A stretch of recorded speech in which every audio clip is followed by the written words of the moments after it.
Então, boa tarde a todas, todos e todes. A gente vai ter agora a apresentação do seminário Empatia, que vai ser feito pela Ana Paula Oliveira, pela Débora e pela Elizabeth Stephanie, que tem até 1h20 para fazer toda a discussão. E depois vocês vão dizendo como vocês gostariam que a gente dialogasse com vocês, tá bom? Eu só queria, antes de passar a palavra ao grupo, chamar a importância, né, até porque essa aula vai ficar gravada e vai ficar de acesso ao grande público, eu queria chamar a atenção da importância do tema, que é um tema central, né, para esse mundo que a gente está vivendo, não só na conjuntura nacional, mas na conjuntura planetária. E eu quero chamar a atenção que, assim como esse texto e os demais que a gente trabalhou, a gente não estava envolvido, esses textos não foram produzidos no contexto da pandemia. Então, sempre lembrar que, a partir da pandemia, esses textos, os conceitos e seus marcadores foram completamente redimensionados, tá? E isso é um esforço que, para frente, vai ter que, talvez, na minha opinião, ser feito, né? Rever esses conceitos, rever essas discussões a partir da experiência da pandemia.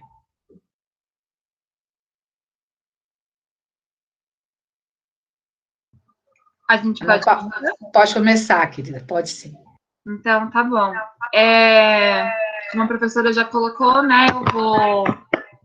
Peraí, é que eu tô usando tanto o celular quanto o... Pronto. Vocês estão me ouvindo, né? Não. Agora não. Peraí. Sim, super bem, super bem. Sim? Ah, tá. Sim. Então, vou apresentar o seminário junto com a Ana Paula e com a Débora. Professora, muito obrigada, inclusive, porque esse seminário proporcionou a gente conhecer uma pessoa que a gente ainda não conhecia. Eu e a Aninha, a gente é colega de curso, né? A gente faz letras, mas a gente não tinha contato com a Débora, e foi uma experiência muito rica. Então, o seminário que a gente vai apresentar é sobre o texto Empatia, da Mafoane. Como a professora colocou, é um texto que está inserido nesse livro 20 Palavras, Leitura sobre o Agora. É um livro que compila 20 palavras, né, disparadoras, e que são importantes para a gente refletir o sentido que elas ganharam com o passar do tempo e a complexidade que essas palavras têm. Como é o caso da palavra que a gente vai ver nesse texto, né? Parece muito simples, assim, quando a gente fala de ter empatia, mas quando a gente está falando sobre um assunto, o ponto sobre o qual o texto gira em torno sobre o racismo, né?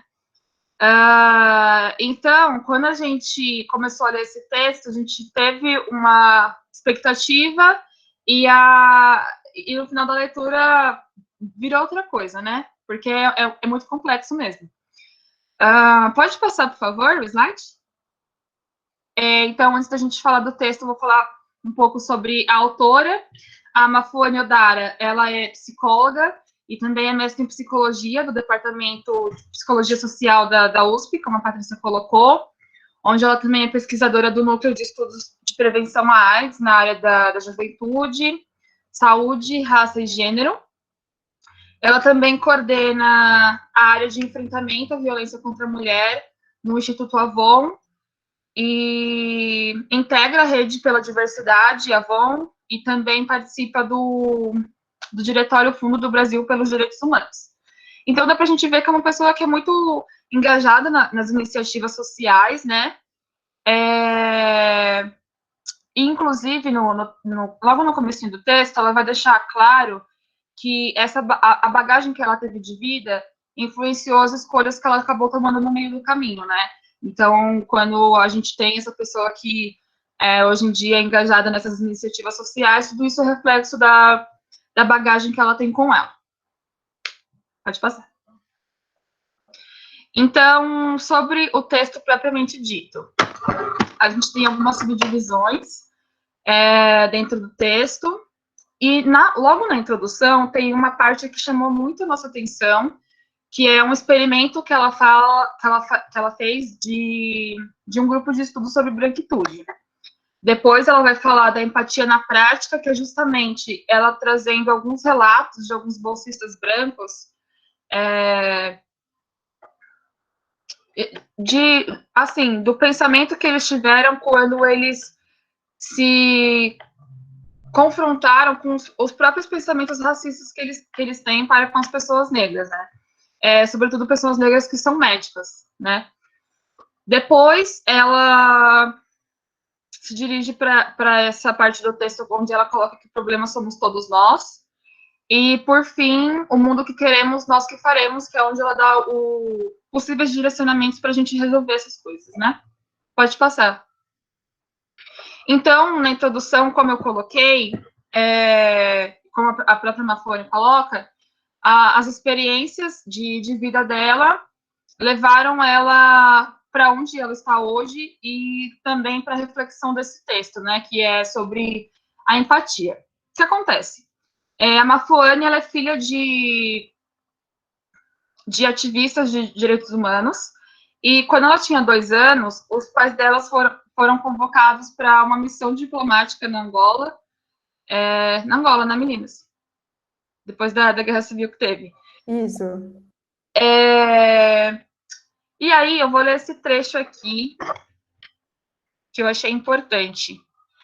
Ela fala assim: talvez seja difícil compreender o que leva um casal a seguir seu idealismo com 2 filhos pequenos em uma situação tão incerta. A empatia nos ajuda a compreender por que algumas pessoas se disponibilizam a ajudar outras, as condições para que isso aconteça com mais frequência, e o papel da empatia nessa decisão. O que a gente tem aqui?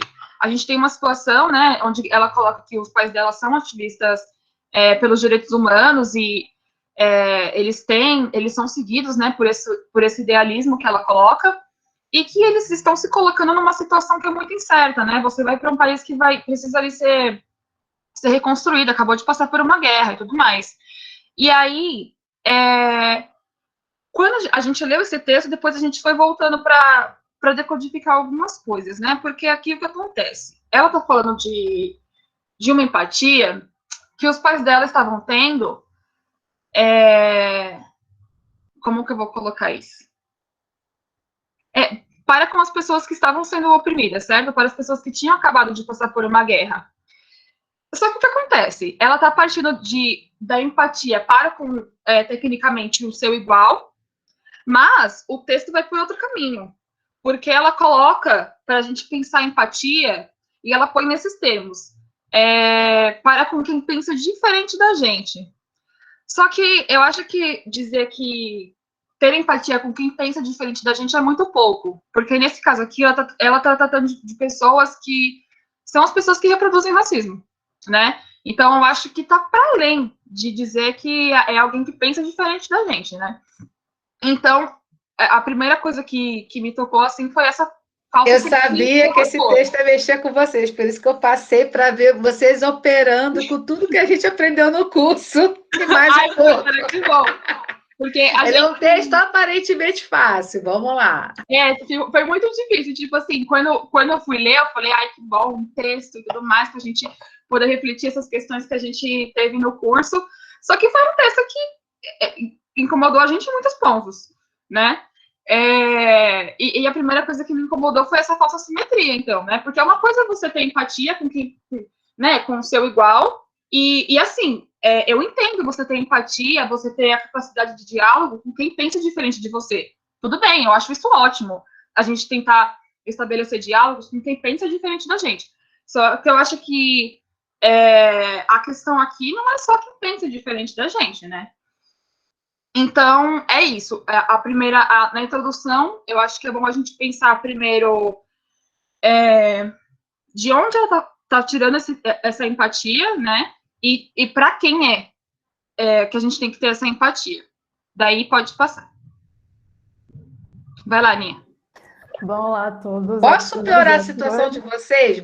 Mas assim, vocês estão indo super bem, meninas. Está maravilhoso.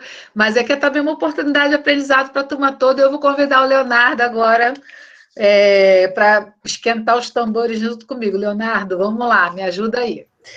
Vamos lá. Vamos fazer esse caldo ficar bem gostoso agora, bem cheio de pimenta, bem suculento.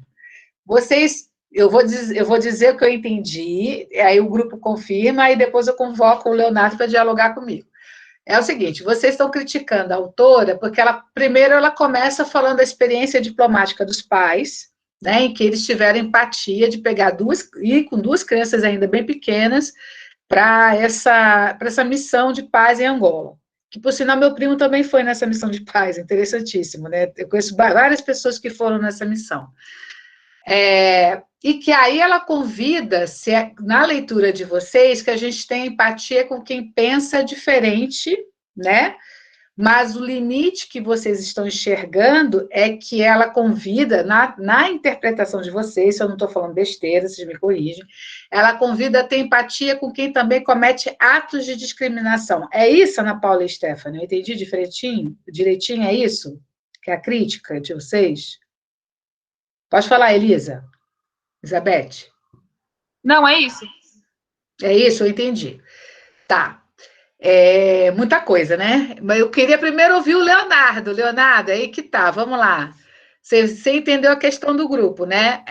Uma coisa é empatia com quem pensa diferente, empatia quem está numa condição adversa, e empatia com quem te discrimina, porque o Leonardo também é de movimento social, e eu acho que ele pode, né, nesse lugar privilegiado de não estar no Brasil nesse momento, nos ajudar a fazer essa reflexão. O que você pensa dessa crítica do grupo de como é que eu vou ter empatia com quem discrimina, com quem comete uma ação de discriminação racial, por exemplo?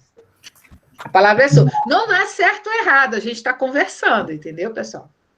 Olha, na verdade é muito difícil, tipo assim, eu não sei se a palavra certa seja empatia, ou seja simplesmente desde o ponto religioso, tipo perdoar, né?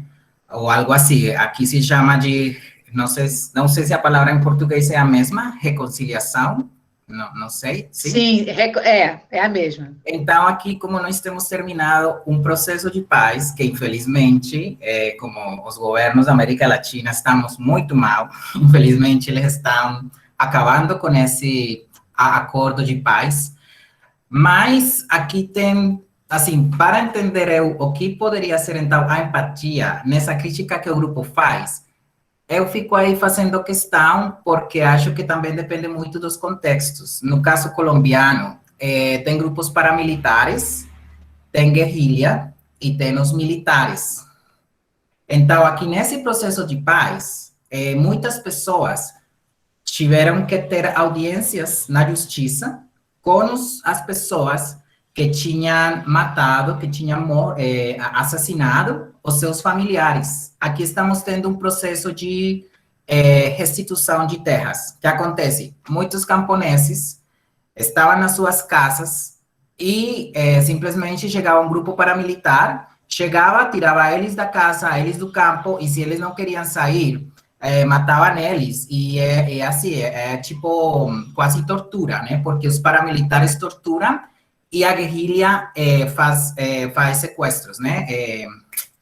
Não sei se essa seja a palavra, mas, enfim, tá? E aí, então, aqui acontece algo, que para fazer esse processo de restituição de terra, a pessoa, a vítima, ela tem que sentar na frente do paramilitar que matou a família inteira, que matou o filho, que matou a mãe, que matou o pai, sabe?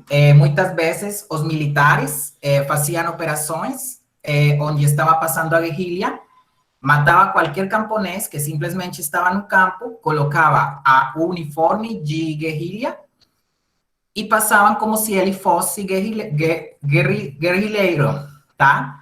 Então, esses são os falsos positivos que aqui chamam. Então, a mãe, cujo filho foi morto, disfarçado de guerrilheiro, por parte dos militares, para fazer pensar a gente que estavam capturando a guerrilha, nossa, é muito difícil a palavra em português, guerrilha.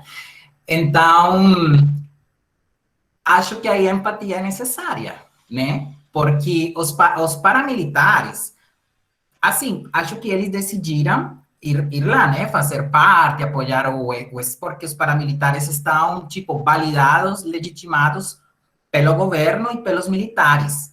Mas se esse processo não se faz, de sentar e falar com o outro, também é muito difícil de chegar a um acordo. E todas essas pessoas, hoje em dia, elas estão recuperando as terras que foram tiradas por esses grupos. Há pouco saiu uma ordem porque, assim, muitos paramilitares estão involucrados na política, e muitos são políticos. E porque isso aqui é um negócio que não é de 10, 20 anos, uma coisa que a gente tem desde a década de 1950. Então, porque justamente a guerrilha surge porque os grupos paramilitares estavam tirando a terra dos camponeses. E por isso aqui temos até muitos deslocamentos internos, especialmente por pessoas negras que são da região pacífica, porque é uma terra muito rica e a multinacional precisa explorar essa terra. Eles não querem vender a terra, ou pedem o dinheiro, né? A terra das pessoas, né? Como não querem pagar, então enviam os paramilitares. Algum governante, algum político faz a documentação, a burocracia para legalizar essa terra. Eles morrem, as donas morrem, são deslocados, e depois de 30 anos, 20 anos, finalmente algumas pessoas estão recuperando essas terras. Mas é um processo que precisou, sim, de você se sentar na frente com a pessoa que matou a sua família inteira. Porque senão o processo, assim, não sei como ficaria. E tem muitos líderes paramilitares, guerrilheiros, políticos involucrados. E isso tem que ser feito. Não sei se as pessoas, se as vítimas, estejam perdoando o inimigo ou não. Mas tem tido casos, ou pelo menos sai na mídia, a foto dos paramilitares com a guerrilha de mãos dadas, né? Mas era um processo necessário.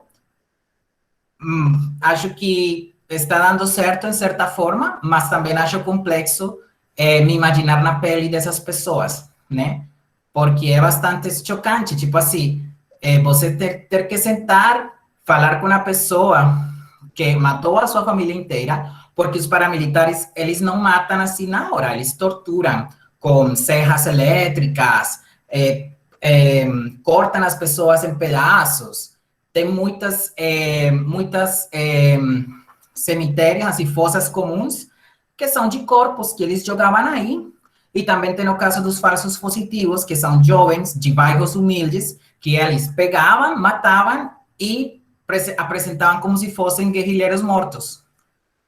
E então, esse é o processo que a gente tem que ter aqui, mas aí acho que a empatia é necessária. Não sei se seja a mesma coisa que perdoar, mas pelo menos entender o processo, porque os paramilitares também não estavam em um lugar privilegiado, era um negócio, né? Um negócio também para eles. O problema foi que os paramilitares, os grupos foram organizados, sim, por Álvaro Uribe Vélez, que foi presidente 2 turnos e que ainda é o nosso presidente, mesmo que a gente não queira, é ele quem governa aqui, e ele quem dá as ordens, e o partido que hoje em dia está no poder.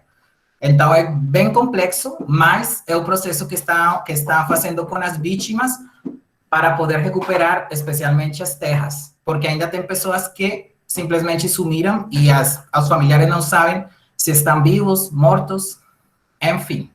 Acho que é isso. Leonardo, eu estou agradecidíssima ao seu depoimento. Acho que todos nós, né, turma, a gente está aqui, né, que acrescento, né, que foi a sua fala, porque eu acompanhei por pesquisa, e era da minha época de juventude também, eu estive na África do Sul 2 vezes, 3 vezes, sendo que eu morei um tempinho lá, um período, e na África do Sul era um processo extremamente semelhante, porque os tribunais de reconciliação faziam necessariamente isso. A vítima tinha que conversar com o agente do apartheid que tinha assassinado seus parentes, que tinha torturado seus parentes, que havia tomado terras dessas pessoas, e nessa conversa você tem um mediador, né? Eu imagino que aí na Colômbia também deva ter os mediadores, porque é muito tenso, né? A empatia neste processo, grupo, e todo mundo, e eu, você, Leonardo, né, e todos nós. A empatia aí, ela não é um sentimento de simpatia, porque acho que é isso que deu confusão. A empatia, ela não é um sentimento de simpatia. Eu não vou ficar simpática à pessoa que matou meus parentes, por exemplo, ou que roubou minhas terras. Mas eu vou entender que aquela pessoa estava a serviço de um processo e que essa pessoa quer fazer a reparação, né? Ou porque ela vai ser presa, ou porque o Estado mandou, ou porque ela quer, né? Mas ou porque é a ordem, ela vai fazer a reparação. Então, para se haver a reparação, você precisa ver o crime e você tem que ver a pessoa que cometeu o crime. Isso é um exercício da empatia. É você conseguir ver que aquela pessoa, ela não é simplesmente um criminoso, uma mente do mal perversa que foi ali para destruir sua vida. Ela é uma pessoa que, dadas as circunstâncias, inclusive passando pelas preferências da pessoa, é claro, mas dadas as circunstâncias, ela chegou a um estágio que ela cometeu um crime contra você. E que, na verdade, por trás disso tudo, tem um sistema que alimenta o algoz e que oprime a vítima. Tá fácil ou não, pessoal? Quem tem dúvida, levanta a mão, porque esse tema é eu só entendi ele quando eu estava na Universidade de Cape Town fazendo curso. Antes de ir para a Cidade do Cabo e ficar na África do Sul e viver com os sul-africanos e entender, um tempinho que eu fiquei curto lá, mas conviver com as pessoas e entender, eu não entendia, viu, grupo? Eu também teria a mesma dúvida que vocês. Eu só consegui entender porque eu tive uma bolsa que me permitiu ir lá e ver como é que era. Tá? Então, a empatia é o quê? É reconhecer que eu sofri uma agressão. Eu estou falando do lado da vítima, depois eu vou falar do lado do algoz, tá? Eu sofri uma agressão. Aquela pessoa que está diante de mim com o advogado aqui, o advogado está aqui, e a pessoa está do outro lado. Ela cometeu um crime contra mim, só que ela vai fazer a reparação que ela consegue fazer. Devolver a vida do meu parente morto, ela não vai devolver mais. Né? Mas ela vai fazer dentro do que a Constituição, a lei, prevê de reparação. O que é meu, que ela tomou, ela tem que me devolver, né? E aí, o que é o perdão? É, com a ajuda do advogado, ver se essa ação de devolução ou a ação que for combinada ali, para as vítimas, é considerado, o reconhecimento do crime. 2, que havia um sistema maior que levou aquela pessoa a cometer aquele crime com você. E 3, se essa indenização é para você e para a família uma forma de dizer, errei, estou pagando pelo meu erro e vamos coletivamente sair dessa situação de opressão. Vocês entenderam? Por que o Mandela é conhecido no mundo inteiro?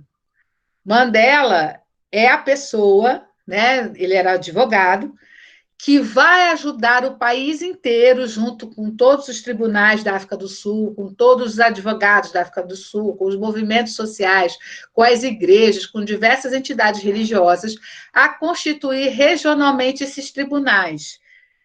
Eu assisti uma vez pela televisão lá. É muito emocionante, porque é muito forte, é a chance que muitas vítimas têm de olhar o seu algoz e dizer para o seu algoz o que aconteceu com elas. Agora, do ponto de vista do algoz, eu fui preso. Eu tenho meus parentes, a minha prisão, a minha identificação e a minha prisão põe os meus parentes mal vistos, né? Ele é a mãe do prisioneiro, é a mãe do bandido, é a mãe do paramilitar, né, que fez aquilo comigo, é o filho do paramilitar, né? Então, para que o estigma do crime dessa pessoa não atinja a família e para que essa pessoa possa reparar genuinamente o que ela fez e, com isso, ela também,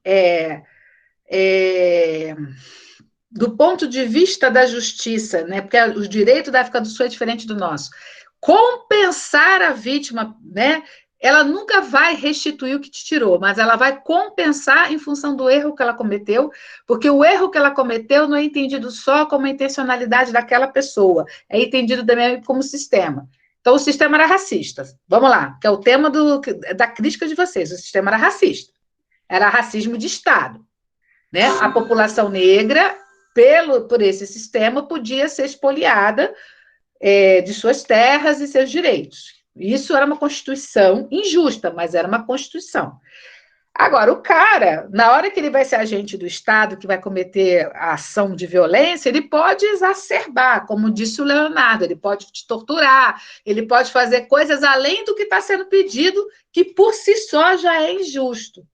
Os tribunais de reconciliação são os momentos em que isso vem à tona. Não quer dizer que as pessoas vão ser soltas, não quer dizer que aquela pessoa que foi presa vai ser perdoada da pena, mas é uma ideia de justiça compensatória. E a justiça compensatória, ela vem em que situação? A justiça compensatória, ela vem na situação em que se percebe que a sociedade está perto de ter uma crise, de mergulhar numa guerra civil, de mergulhar numa desestruturação muito profunda. Quem entendeu, por favor, me mostra aí pelo chat, sim ou não. Responda aí, por favor, de quem está online. Deixa eu ver. Quem entendeu? Quem não entendeu? Acho que está todo mundo entendendo, né, pessoal? Porque estou aqui a entender o Pedro, muito bem. Quem não entendeu, por favor, explica aqui. Então, por exemplo, partindo do exemplo que vocês deram, tá? Ana Paula, Elizabeth e a Débora. Então, vamos lá.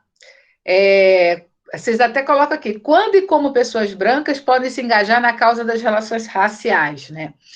Em primeiro lugar, o racismo, o processo da empatia, ele vem da ideia de que o racismo é a negação da condição de humanidade.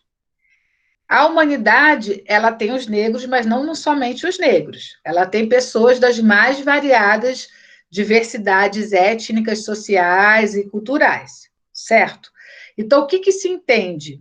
Que foi um conceito construído já no fim da Segunda Guerra, que o genocídio dos judeus é um crime contra a humanidade, não um crime contra os judeus.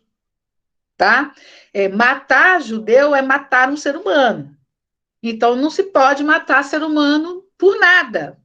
Se é judeu, se é muçulmano, ninguém pode morrer pela sua condição étnica, religiosa e cultural no mundo. Então, o que aconteceu, o genocídio dos judeus é considerado crime hediondo por isso, porque fere o princípio da humanidade. Nenhum ser humano pode ser morto por isso.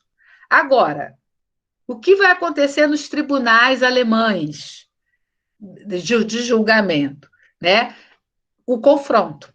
Muitos líderes da comunidade judaica, muitas vítimas dos campos de extermínio que sobreviveram, vão se confrontar com os soldados de campo. Isso é muito difícil, né? E esses soldados seguiram condenados. Eles não saíram da cadeia, tá, gente? Porque conversaram com as vítimas.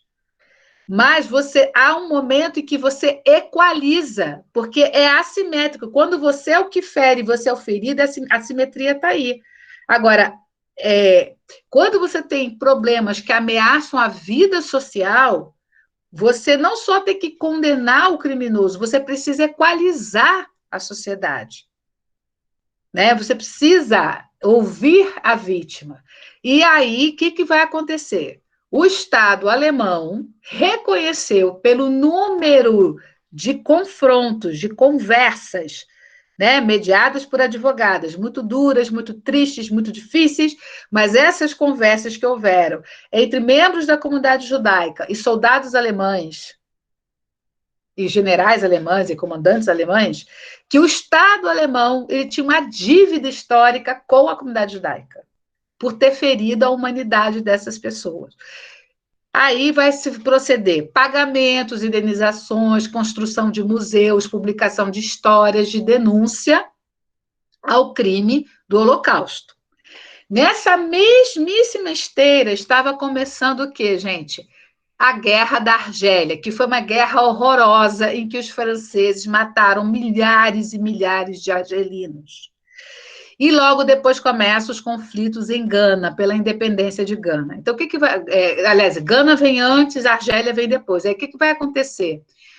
As lideranças africanas vão conseguir, no caminho que a comunidade judaica abriu, garantir que o colonialismo também era um crime contra a humanidade. E aí exigir que se escrevesse uma história geral da África, que é essa coleção que a gente tem, e a exigir uma série de cooperações internacionais para o desenvolvimento africano. Não deu, gente, para fazer a reparação pessoa a pessoa. Cada trabalhador forçado africano que morreu numa mina, tá? Não deu. Aquela pessoa que perdeu os parentes, ela não teve isso, mas o descendente dela recebeu uma série de ações que veio das cooperações internacionais. Quando você fala da empatia, você está falando da oportunidade jurídica e social de se ouvir a vítima e o criminoso. De se ouvir aquele que discrimina, aquele que viola e aquele que é violado. De se ouvir aquele que, de uma certa forma, cerceia direitos e aquele que se sente cerceado. Porque a justiça, quando chega ao ponto de ameaçar a vida social, num conjunto mais amplo, por que a gente está tendo a CPI da Covid? A CPI da Covid, o que ela está fazendo? Ela está ouvindo todo mundo, não é? Não é fácil a gente ouvir muito daquelas coisas que estão sendo ditas ali. Teve até um que recebeu voz de prisão no meio da CPI, vocês lembram disso na semana passada. Mas, então, por que isso acontece? Isso acontece porque quando você tem um problema que afeta a vida social de um país inteiro, você tem que fazer esse princípio empático, é um princípio jurídico empático de se ouvir as partes. Tá? Então, a empatia, ela não passa por sentimentos de preferência, de simpatia, de diminuir o crime do outro, não. Ela é uma oportunidade social em que essa situação de polarização e confronto, ela se torna um espaço dentro, protegido pela lei, pela justiça, pelos mediadores, de se ouvir. Porque você tem que pensar no pacto social. Essa sociedade precisa caminhar, né? Isso não está isentando, dizendo que as pessoas são fofinhas. É difícil explicar isso, mas eu espero que vocês tenham entendido, tá? Eu vou perguntar para o Leonardo se ele quer acrescentar mais alguma coisa, porque eu conheço a experiência da África do Sul, ele conhece a experiência local dele, né? Mas eu queria saber se ele tem mais alguma coisa que ele gostaria de falar, eu só posso passar para o grupo. Pode deixar grupo que eu vou dar mais tempo para vocês, fiquem tranquilos. Não, assim, eu fiquei pensando nessas, tipo assim, se a empatia, então, necessariamente precisa desse marco jurídico, em certa medida, e também das consequências que tem um processo como o qual a gente aqui estamos vivendo agora, porque, assim, são mais de, acho que são 60 anos de violência, Colômbia sempre tem tido violência, sempre, sempre, mas o que aqui não acontece é que o cidadão que mora numa cidade como a minha, que mora nas capitais, ele não é empático com o camponês, com o negro, que chega deslocado das suas terras. Porque aqui nunca temos tido um governo de esquerda, ou bom, não de esquerda, senão de oposição. Nunca, aqui nunca temos tido isso. Mas como aqui na cidade a gente não sofre a violência que se vive no campo, ninguém vota em favor para as vítimas, né? Ninguém vota pensando, olha, vamos ser solidários, vamos ser empáticos, né? E também tem outra coisa aí, nesse caso das eleições, que somente quando a violência chegou nas cidades, as pessoas começaram, em alguns lugares, votar diferente. Então, parece que aqui, ou bom, acho que é a humanidade, que você precisa ser afetado diretamente pela violência ou pela situação para poder você mudar seu pensamento. Então, a empatia é exatamente isso, é uma tentativa, primeiro jurídica e também de educação, por isso que a empatia também é pensada como projeto educacional, de que as pessoas possam saber se confrontar no espaço dialógico sem precisar chegar à ruptura de guerra. entende? E que não precisa eu receber uma bomba dentro da minha casa para entender que há pessoas em situação de miséria absoluta e que eu não posso ser indiferente. Né? Eu não posso ver um monte de gente em situação de rua e não me mobilizar socialmente para que as estruturas do Estado e da sociedade possam fazer coisas para minimizar o sofrimento dessas pessoas. A empatia não é ter pena da população de rua. A empatia é reconhecer que a população de rua é tão humana quanto você. E que se isso não for resolvido, como a gente vive em sociedade, isso vai dar problema. Né? Então, é um equilíbrio muito delicado, por isso que eu digo que é o tema nervoso do momento, porque, face à pandemia, isso se colocou globalmente. Né? Alguns lugares viveram isso mais que outros, a ideia do direito compensatório, né? Por causa de guerras, por causa de conflitos, de usurpação. Mas agora, por causa da própria Covid, globalmente a gente está tendo que lidar com essa questão da empatia. Bom, devolvo a palavra aí para o grupo. Vamos lá, Elizabeth. Na verdade, eu vou fazer uma intervenção um pouco antes das companheiras continuarem. Eu acho que refletindo sobre... Obrigada, Débora. Imagina, Pro. Partindo um pouco dessas acepções que a senhora coloca e que o Léo também conseguiu acrescentar, partindo desses casos, a gente com uma leitura, muitas leituras, né? A gente vem um mês aí fazendo algumas discussões acerca do texto. Também não essa concepção que a senhora nos apresenta para fazer a reflexão sobre processos jurídicos, como marco jurídico de empatia, pensando em processos de reconciliação para não chegar a um rompimento em um momento de guerra, também não é a reflexão que a Mafone faz no texto. Ela não parte, né? Ela não trilha, né? Então, para a gente foi muito importante, inclusive, fazer esse exercício, né, de entender da onde a Mafone parte. Né? Quando ela constrói a partir dessa construção, né, ela escolhe politicamente construir o processo de empatia a partir desse lugar, da onde essa mulher negra, de classe média, que está num instituto, como o Instituto Avon, ela parte. Então, a gente fez um exercício também de entender qual foi o fio argumentativo da Mafone que faz com que ela chegue nessa concepção de empatia. Né? E aí a Aninha vai dar continuidade apresentando um pouco mais sobre o texto. Fantástico, Débora, fantástico. É porque eu tinha que apresentar essa outra informação real, né? Ainda mais com o depoimento do Leonardo e também com o processo que eu vi na África do Sul, um pedacinho desse processo, um período de tempo que eu fiquei lá, né? Que é muito forte isso, né? A empatia, ela é um exercício, ela é um esforço muito grande. Exato. E é muito importante, inclusive, eu acredito que para as nossas leituras, inclusive lendo coisas que são contrárias àquilo que a gente se organiza, é entender da onde ela constrói, né? Qual é o fio narrativo e a escolha política que ela faz de construir o termo empatia a partir desse lugar. Né? Então, eu acho que isso para a gente foi muito importante para a leitura. Aí a Ana vai retomar um pouco sobre o texto, a gente finaliza o texto, e depois a gente construiu, né, trouxemos alguns autores que a gente trabalhou aqui, e outros autores para dialogar com esses termos que ela traz no texto, né? Outras narrativas. Maravilhoso, estou amando. A gente trouxe uma galera, assim, mas eu acho que vai dar tempo. Uma galera mesmo.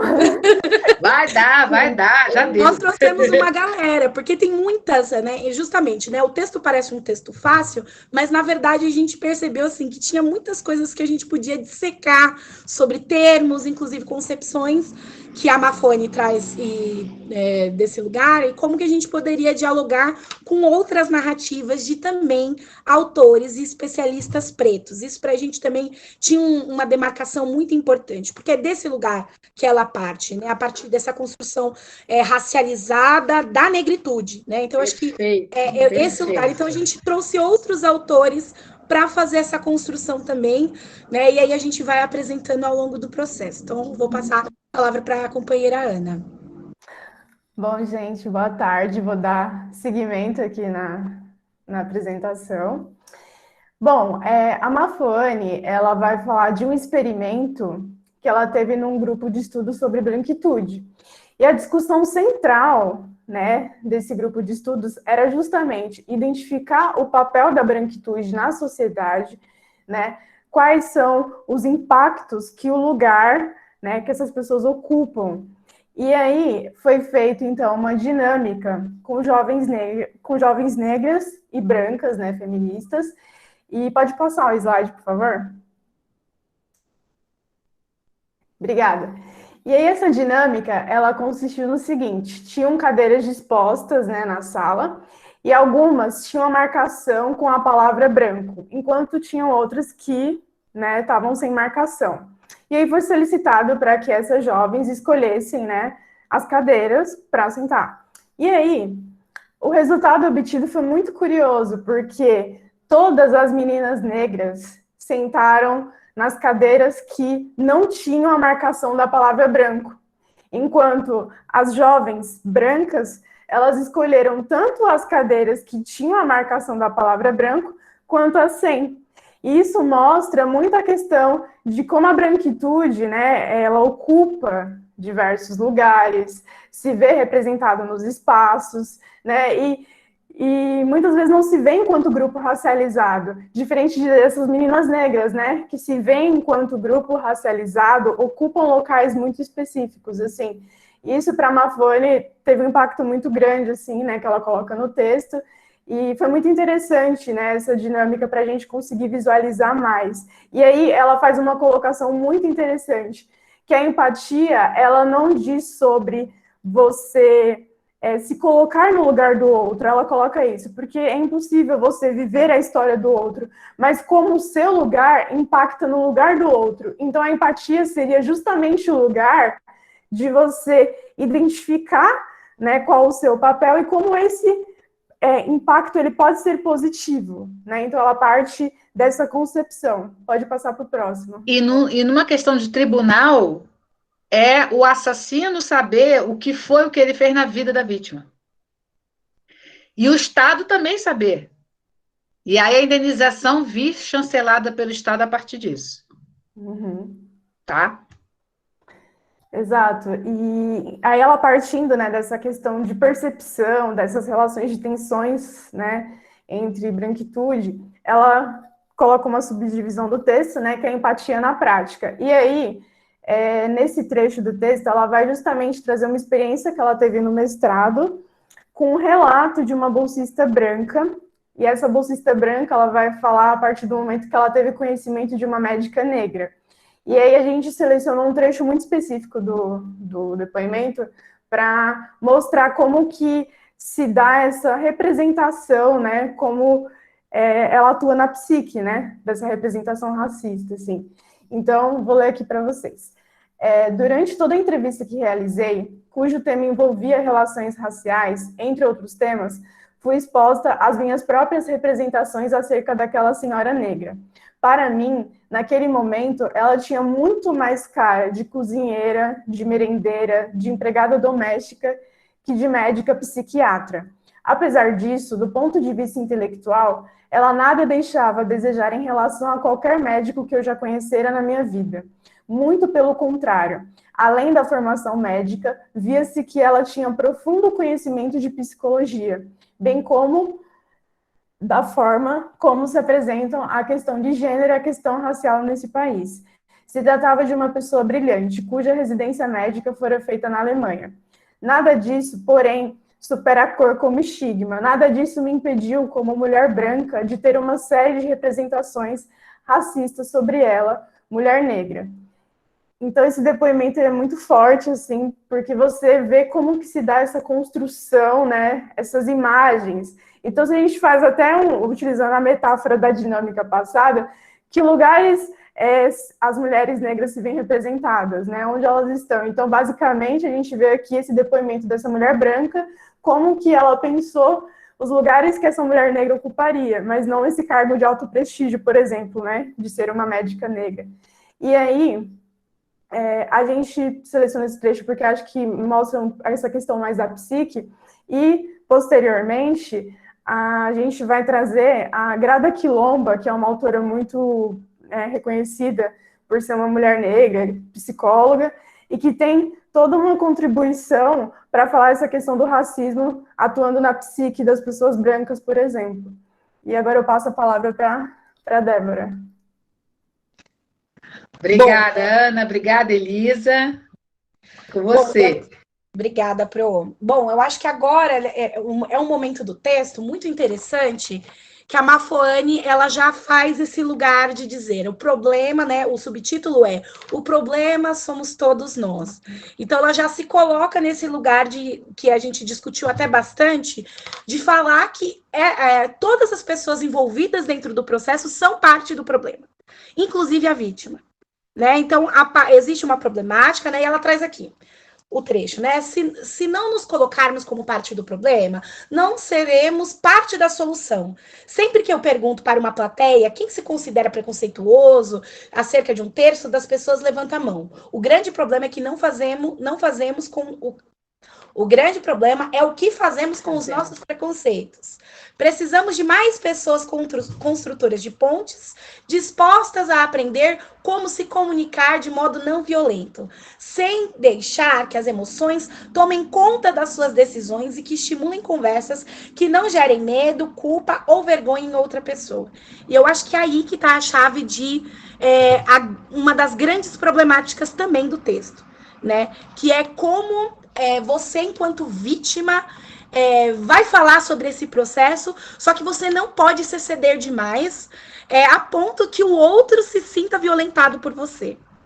Né? E aí, justamente... Mas eu acho que isso não é a questão da vítima, desculpa, eu não li, assim, eu li esse texto quando a gente fez e discutiu, mas eu não li dessa forma, isso que eu quero dizer assim, o que eu entendo é que ela vê isso na figura do mediador. É o mediador. A vítima é vítima, gente. A pessoa sofreu a violência. Sim. Né? A vítima é a vítima. Ela está na dor da vítima. Né?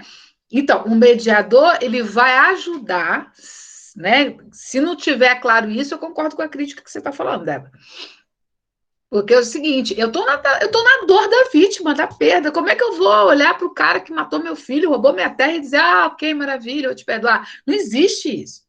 Né? Então, é todo um exercício do direito compensatório. E o papel do advogado é ele que vai equalizar, não é a vítima e não é o agressor. É um exercício. Só que existe o caminho da justiça, e quem faz é o direito, são os advogados e as pessoas que têm a formação de mediação, tá?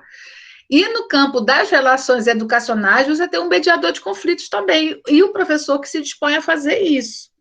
Agora, a empatia, ela não é mais uma tortura em cima da vítima. Ela não pode ser. Se ela está errado, não pode ser. Ela é a chance da vítima poder falar a sua dor. Mas portanto, a oportunidade do assassino lá saber no que ele violou essa pessoa. Mas, por outro lado, ela também vai ouvir o assassino, no sentido de entender o que aconteceu com ela. Mas nunca no sentido de dizer assim, você é culpada de eu ter ido lá, matado e roubado as coisas de você. Porque o entendimento da ideia da empatia que ficou muito forte no final do século XX, né, sobretudo a partir do processo da África do Sul, que foi mais antigo, né? Na verdade, o mais antigo já veio dos judeus na Segunda Guerra, né? É a ideia de que você tem que ouvir os dois lados, não no sentido de que os dois lados não é, como é que a gente fala? Não é no sentido de diminuir o lado da vítima, mas é para você entender o grau de responsabilidade do Estado. Entendeu? Essas duas pessoas, o algoz e a vítima, elas existem porque é uma responsabilidade do Estado. Passa a palavra para a Débora. Fique à vontade. Claro. E é isso, Pro. Eu acho que é muito importante esse aspecto jurídico que você traz, mas, mais uma vez, não é esse o ponto que ela parte, e ela também, ao longo do texto, ela vai trazer, por exemplo, elementos que mostram que na dinâmica da conversa, ela coloca a vítima também para passar sobre esse processo. Porque ela, por exemplo, diz que a vítima tem que questionar se é tão vítima assim, por exemplo? Não questionar se ela é tão vítima assim, eu acho que essa não seria a palavra, mas questionar o modo com que ela vai colocar a sua dor. Ela precisa se policiar para ver como ela vai colocar a sua dor, para que ela não constranja para que ela não constrange. Então, esse é o perigo da questão que a Mafone traz no texto. Eu acho que, do ponto de vista jurídico, é muito importante todas essas concepções que a senhora trouxe, fazendo justamente esse equilíbrio e sabendo quem vai ser indenizado.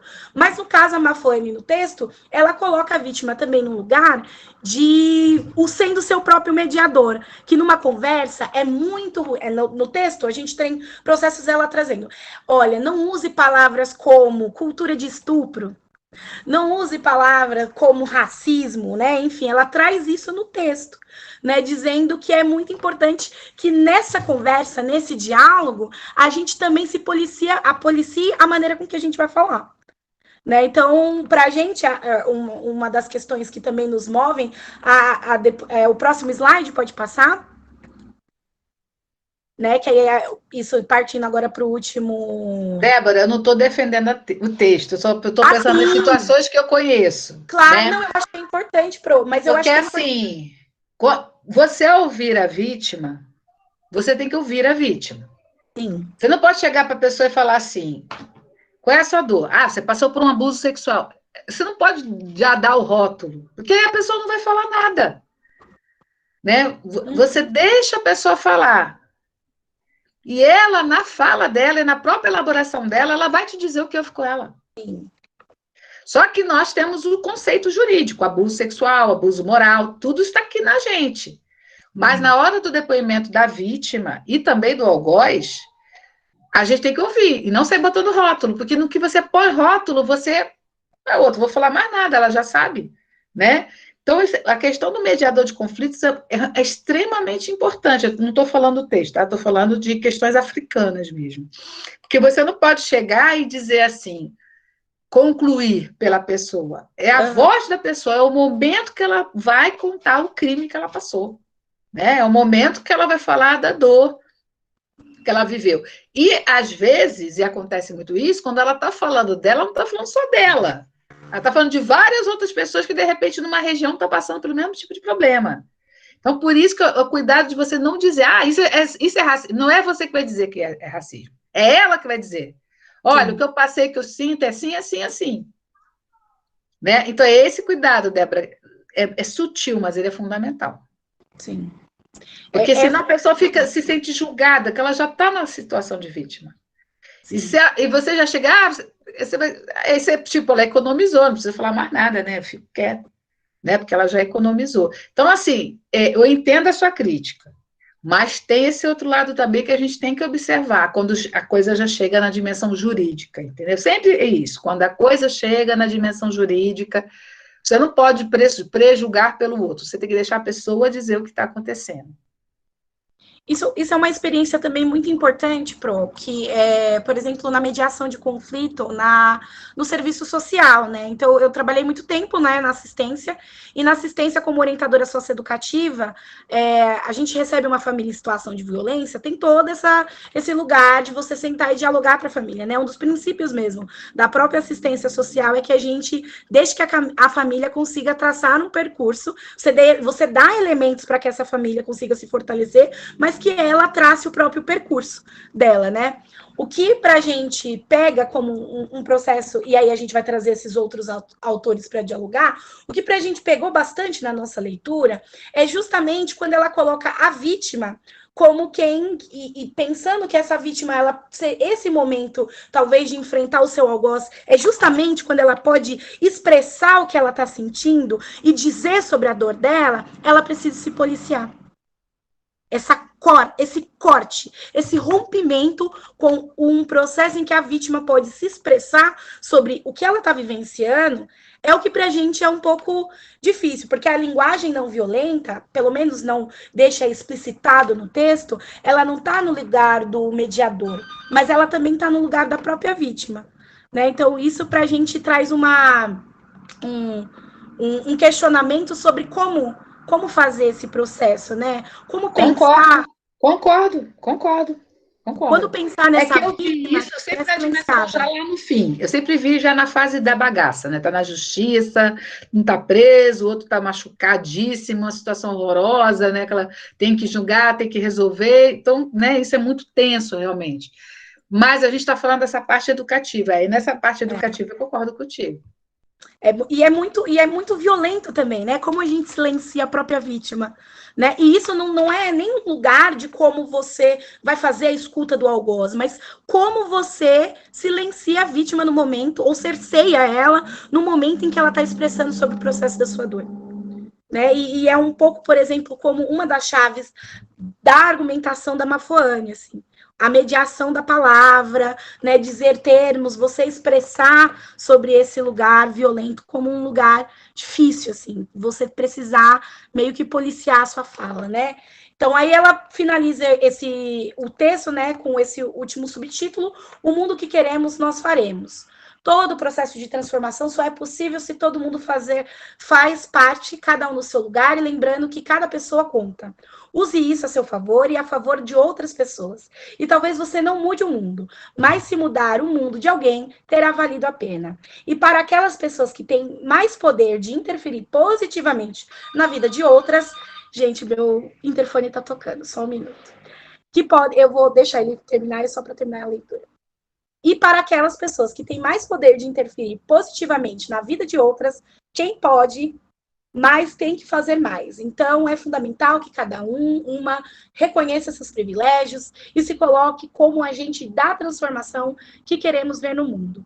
Né? É uma finalização muito bonita, inclusive, né? Que traz esse lugar da gente pensar na multiplicidade do processo, né? Da intersetorialidade que as discussões precisam tomar, né? Mas a gente precisa... O que a gente se propõe discutir é como isso acontece na prática dos conflitos. Né, na prática e nesse confronto real entre as pessoas, no dia a dia, nessa realidade brasileira, principalmente, pensando, né, foi muito que a gente, nessa questão racial, da vivência sobre o racismo estrutural, e das experiências de morte, de genocídio da juventude negra, que a gente vivencia nesse momento presente, para nós é pensar, assim, né, o quão talvez... Débora, vai lá atender, que eu vou chamar o Leonardo para conversar um pouco comigo aqui sobre o que você está falando, aí você volta. Vai lá. Leonardo, meu querido, eu gosto tanto de conversar contigo e já está acabando, então eu tenho que aproveitar, né? Tem essa aula e a próxima, né? Dessa apresentação que as meninas fizeram, assim, dessa discussão que a gente fez da empatia, o que você está achando? Como é que você pode conversar com a gente sobre isso? Bom, na verdade, eu fiquei pensando muito, porque talvez essa conversação era necessária, porque eu muitas vezes não gostei da palavra empatia, como, tipo, ter que aceitar o outro que está fazendo mal. Então, acho que a gente tem um pouco esse preconceito, não sei, que foi o mesmo que aconteceu com as colegas, né? Porque foi, assim, foi necessário que elas falassem isso, que você falasse, né? E que eu falasse, para eu entender realmente o que seria ser empáticos, mas aí eu escrevi a frase, empatia não é simpatia, né? E acho que isso é bastante importante, sim?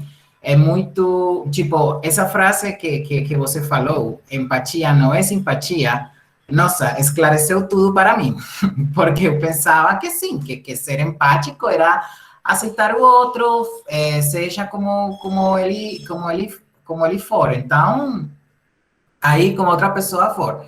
E não, e pensando no processo, no meu processo, aqui no meu país, eu acho que é necessário ser empáticos, mas nesse sentido, e também, bom, pensando em vários os termos que pode se dar, né? Mas é também bastante complicado, porque é como você vai ficar, então, no lugar da vítima, porque eu estava assistindo umas aulas de inovação social, que era não sei se vocês conhecem, como é que chama? Playground. Eles estavam dando um curso de inovação social. E aí, o professor, ele colocava uma tabela de como ser empático. Então, ele colocava um exemplo, por exemplo, um morador de rua, né? Então, você está querendo ajudar o morador de rua no seu projeto social. Então, ele colocava alguns níveis de empatia. Então, ele dizia que somente você seria realmente empático se você aceitasse morar um mês na rua com um morador de rua, que dá dinheiro. Então, não era ser empática. Então, eu fiquei pensando, nossa, mas qual... Isso é uma loucura, gente, pelo amor de Deus. Então, você tem que ser estuprado para entender a vítima. Você tem que levar um tiro para entender o homicídio. Então, você tem que ser discriminado para entender o racismo. Gente, a empatia ela é simples e é difícil. A empatia é lembrar que você é tão humano quanto o outro. E que a gente vive em sociedade. Então, existem agressões, existem situações que elas podem ser resolvidas pela lembrança da sua condição humana. Isso não passa por religião, isso não passa por bons sentimentos, isso passa por um princípio de humanização, de humanidade, tá? Então, por exemplo, eu tenho muita empatia com a população de rua e eu tenho empatia com movimentos que ajudam, como o do Padre Júlio Lancelotti, que vários de vocês sabem aqui que eu tenho muita empatia com o Padre Júlio e o trabalho dele. Agora, eu não preciso sofrer o que aquelas pessoas sofrem, porque eu acho que ninguém deveria passar pelo que elas passam, nem eu e nem eles, ninguém. A empatia é a visceral certeza de que a desigualdade produz desumanidade. Né? E é a partir deste princípio ético, agora eu lembrei a palavra que eu queria lembrar, a empatia é um princípio ético. Que ética? A ética do humano, né? E a ética do humano eu não posso, em nome de nada, violar a condição humana do outro na medida que eu sou humano também, né? Então, assim, essa coisa que eu preciso estar na pele do outro, eu não preciso ser homossexual para entender a homofobia e ser contra a homofobia. Eu não preciso ser indígena para entender que não se deve exterminar os povos indígenas. Né? Eu preciso só lembrar que eu sou gente, tanto quanto todo mundo que está sendo citado aqui. E a empatia com relação ao algoz é uma coisa mais difícil, mas é no sentido de entender que sim, aquela pessoa te machucou. Sim, aquela pessoa te gerou uma dor profunda. Mas esta pessoa, ela faz parte de um mecanismo, de uma engrenagem de sistema, né? Então, ela está vinculada a um sistema, porque não adianta eu punir a ponta se eu não vejo a estrutura. É o princípio da empatia. Guarda de qualquer presídio que tenha prisão pena de morte, campos de extermínio, coisas do gênero. Nessa situação duríssima, horrível, né? Essa pessoa, ela vai desenvolver uma postura, ela vai desenvolver comportamentos que não são só dela, são aprendidos na estrutura.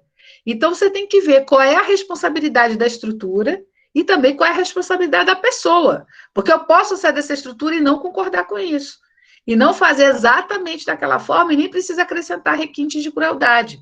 Né? Então, é essa dupla coisa, e eu só consigo ver isso pela perspectiva da empatia. A empatia é reconhecer a humanidade do agressor nessa situação. Essa pessoa trabalhava no campo de extermínio. Qual era a ideologia, qual era o sistema, como ela foi treinada para chegar a isso. Então, a culpa é só da pessoa? Não. A culpa também é da estrutura de Estado. Né? Isso é um olhar empático, porque eu podia pegar e julgar a pessoa, condenar, e o Estado continuar só produzindo, o Estado alemão continuar só produzindo violência, violência, violência, sem fim. Você só vai punir a ponta final do processo, né? O Tribunal de Reconciliação e Justiça na África do Sul tinha um princípio que me emocionava, que eu só vi lá, que é assim, uma das grandes dores do apartheid, como também foi em Moçambique, uma das grandes dores da guerra civil é que vizinho matou vizinho. Gente que se conhecia, gente que se considerava há muitos e muitos anos, por causa de partidarizações ou por causa de assumir lados de conflito, foram cometer violências contra os outros, né? E aí você faz a reparação, você condena o agressor, você reconhece o Estatuto da Vítima, mas é o seguinte, a família do agressor mora na mesma rua da família da vítima, o que você faz? Né?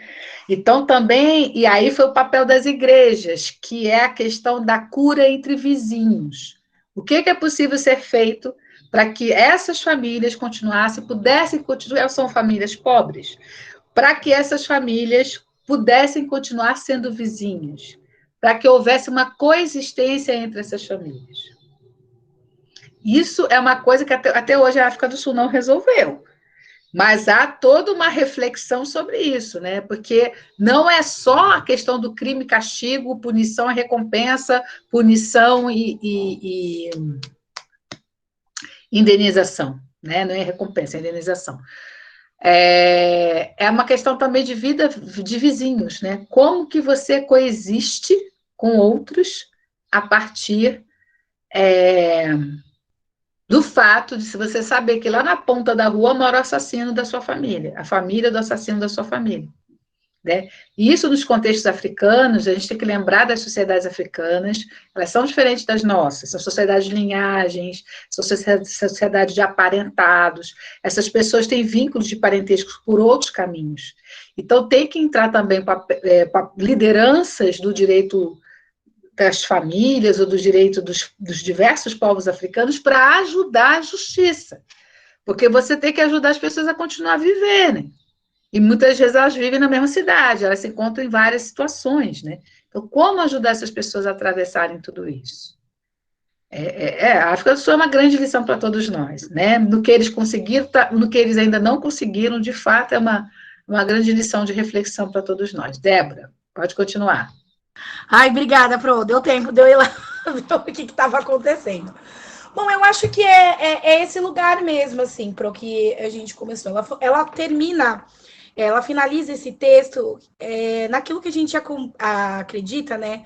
Pela vivência cotidiana da violência estrutural, entendendo que essa concepção que ela traz, ela é carregada de significados, inclusive da onde ela parte, a gente acha que é um tanto romantizado, né, sobre o processo real, assim, da vivência, mas que é coerente a partir do lugar que ela constrói.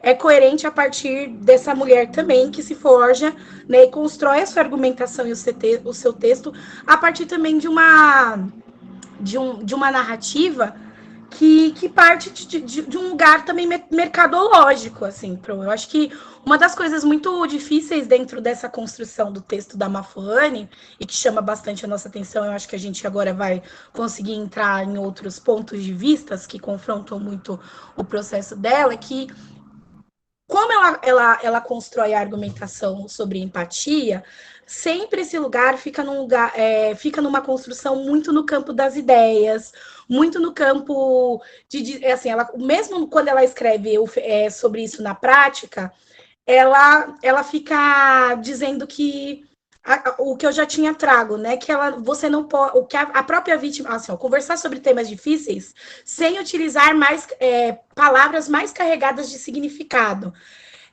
Em resumo, é você treinar a sua habilidade de escuta qualificada, e até isso é uma coisa muito importante, qualificada, que mostra uma abertura verdadeira para o diferente, comunicar de forma menos violenta e desenvolver mais equilíbrio emocional, que podem ajudar a elevar a conversa para um outro nível.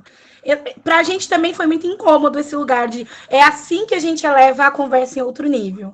Né? Então, quando a pessoa a vítima, por exemplo, né? Isso olhando muito o lugar, a gente nem consegue discutir a questão do algoz, porque a vítima já está nesse lugar que ela precisa se policiar pela maneira com que ela vai expressar a sua dor, a sua raiva.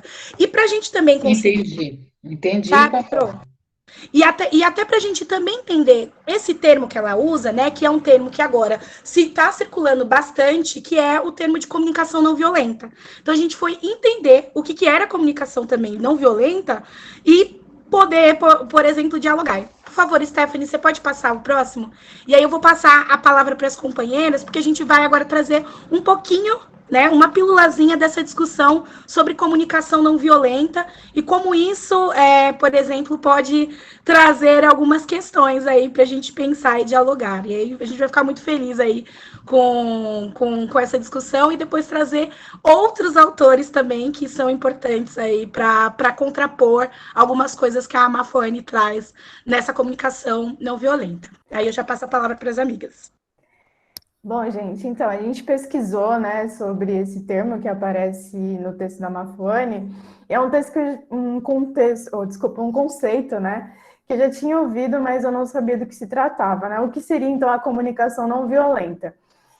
E a gente pesquisou, a gente leu artigo, viu vídeos sobre, e é um conceito que está sendo muito veiculado até na mídia, e ele foi desenvolvido por um psicólogo norte-americano, né, que é o Marshall Rosenberg, e basicamente ele fala que grande parte dos conflitos que acontecem, né, na sociedade é por conta das pessoas fazerem justamente o uso da comunicação violenta. E aí a gente ficou achando muito abstrato ainda, né? Então a gente foi mais atrás de referências para entender um pouco mais. E aí, bom, basicamente, a comunicação não violenta seria, em vez de você dar voz aos sentimentos, ao calor da emoção, é você colocar a resolução do conflito acima, né, desses seus sentimentos. E aí eu assisti uma reportagem da CNN de uma psicóloga explicando esse termo. E ela deu uma situação do cotidiano, e eu vou colocar aqui para ilustrar mais ou menos como seria isso. Ela fala, por exemplo, uma pessoa que está dentro de casa, super atarefada, né, home office, está estressada, super estressada. Ela olha para o lado, tem alguém da casa dela que está rindo de meme na internet. E ela, meu Deus, como assim? Eu estou super carregada aqui, fazendo um monte de coisa, e você está aí. Então, assim, você destila todo, né, a sua raiva, o seu ódio para cima daquela pessoa. Isso é a comunicação violenta. A comunicação não violenta seria você chegar nessa pessoa e falar, nossa, eu estou muito sobrecarregada, teria como você me ajudar, por favor?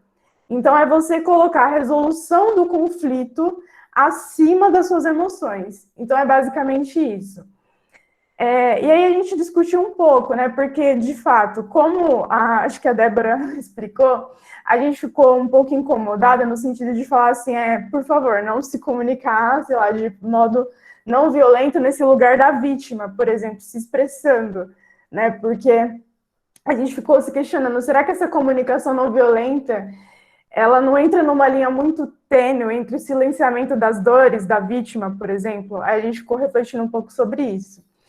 E, bom, passando dessa questão da comunicação não violenta, a gente lembrou muito da questão que foi abordada durante a UC, e especificamente na aula da professora Miriam, que a gente falou das formas de comunicação, né? Como a sua postura, o seu discurso, ele muitas vezes pode receber uma maior receptividade, né, por conta da mídia, ou não. E aí a gente lembrou do discurso de posse do Nelson Mandela, que ele acena para a comunidade internacional, fala da liberdade, fala da paz, da união dos povos, né?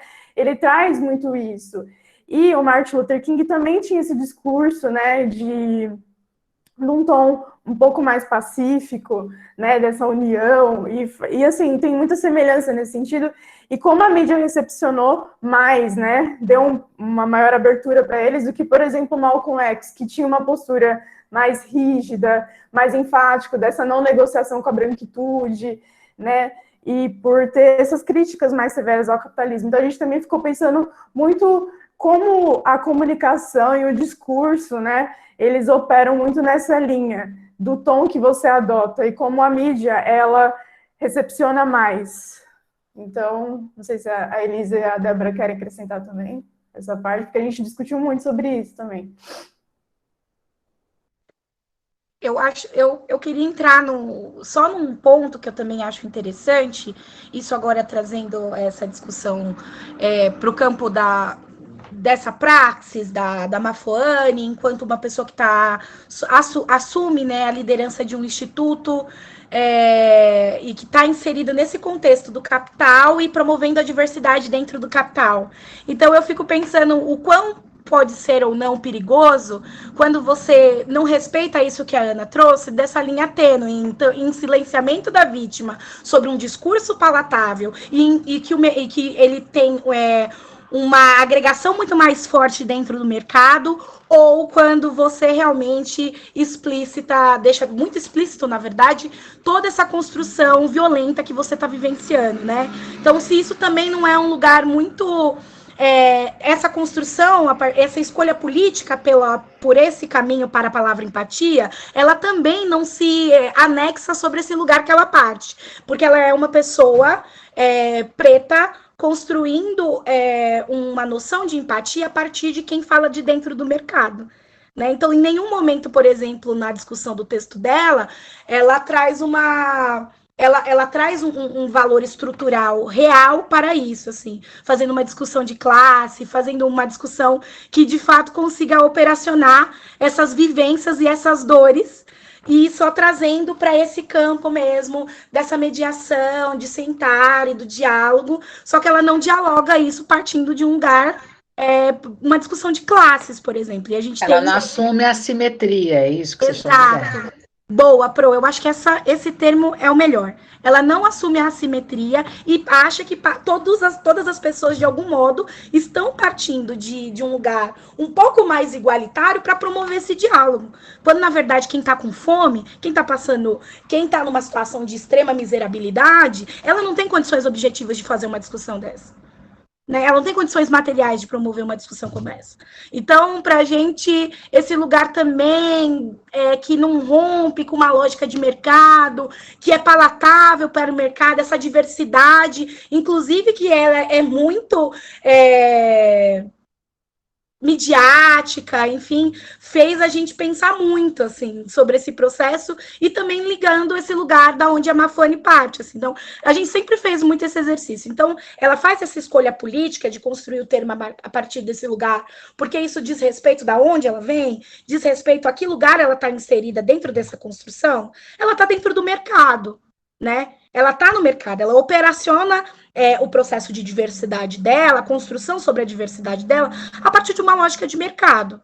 Então, possivelmente, também, amenizar processos de violência e dizer que, por exemplo, a vítima, né, ela tem capacidade objetiva de não, olha, você não pode constranger o outro lado, ela parte desse lugar, assim, inclusive de um lugar muito confortável para a própria branquitude.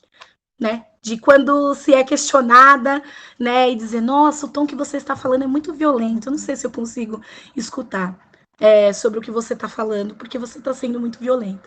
Então, né, e nos faz remeter, inclusive, vários outros estereótipos que são colocados para as pessoas pretas, para as mulheres negras, como nós, como mulheres violentas, como a gente, como mulheres que não sabem dialogar. Então, isso nos trouxe algumas inquietações, né? Essa postura e essa construção nos traz essas inquietações. Vou deixar a companheira continuar aí e se a Elis também não quiser falar, né?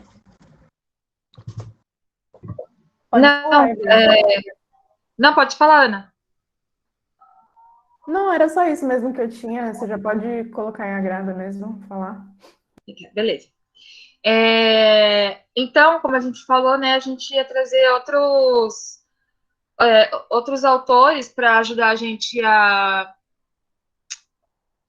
sustentar o que a gente, como que a gente discorda do texto da Mafuane. E a Grada Quilomba, por exemplo, foi uma autora com quem eu tive contato no ano passado. Ganhei esse livro aqui dela, o Memórias de Plantação. E a Grada Quilomba também é uma psicóloga negra, né? É uma psicóloga negra portuguesa e que ela foi desenvolver o doutorado dela na Alemanha. E a Alemanha, né, como a gente conhece, esse local do Holocausto também tem um passado muito, para dizer, no mínimo hostil, né, com uma determinada população, né.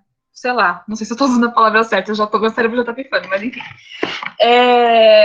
E aí, uma percepção que a Grada traz é a diferença de como que os lugares lidam com esse processo, né? Então, ela saiu de um lugar que era, né, Portugal, que tem essa negação, essa glorificação do colonialismo, e ela vai para um lugar onde tem uma reparação, onde a responsabilidade é outra, né? E aí tem uma parte que ela fala assim: pareceu-me haver uma pequena diferença.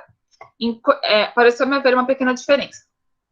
Enquanto eu vinha de um lugar de negação, ou até mesmo de glorificação da história colonial, estava agora num outro lugar onde a história provocava culpa, ou até mesmo vergonha.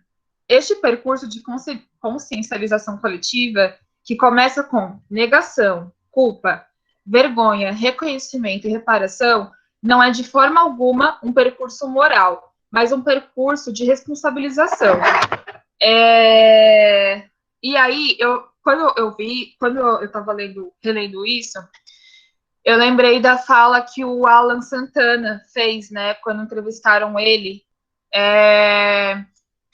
E aí, para também dialogar com uma coisa que foi a Aninha, foi a Ana, foi a Aninha ou foi a Débora que trouxe, que a própria Grada falou, de uma pesquisa que ela fez, né, das pessoas se considerarem ou não racistas. E o Alan também trouxe sobre uma pesquisa que o Kabengele Monanga apresentou de 1990, né, que era, tipo, 90% das pessoas não se consideravam racistas, por mais que elas já tivessem... por mais que a mesma parcela de pessoas já tivesse presenciado uma situação de racismo, né? E aí ele falou, nossa, então tem 10% aí que tá fazendo muito barulho. E a gente está tentando há muito tempo fazer o Brasil se olhar no espelho, porque tem essa negação mesmo do racismo, sobretudo porque aqui a gente tem o mito da democracia racial, né? Então, esse ponto que a Grada fez me fez refletir muito mesmo sobre essa consciencialização que ela fala coletiva. Não dá para a gente fazer isso só no individual, né? E é uma coisa que eu acho que, de novo, passa lá pela educação, ligando ao seminário que os colegas apresentaram, acho que foi da primeira parte do texto, né? Que eles trouxeram esse percurso do pan-africanismo, que chegou ali no Abdias Nascimento, e depois foi promulgada a Lei 10.639, enfim, como tudo isso vai passando pelo processo de educação, né? Porque a gente precisa... É isso mesmo, é um exercício coletivo, não dá para você achar que isso pode se dar individualmente, porque a gente está sendo bombardeado o tempo todo por uma mídia, sobretudo, que vai reforçar esse discurso dominante da meritocracia, sabe? Que não vai ajudar a gente. E aí, para ligar com uma outra coisa que eu e a Aninha a gente estava discutindo, a Grada fala, né, que esse processo da culpa, da vergonha, ele pode ser um processo positivo, ele não precisa ser negativo. E, inclusive, a Aninha achou uma entrevista, Aninha?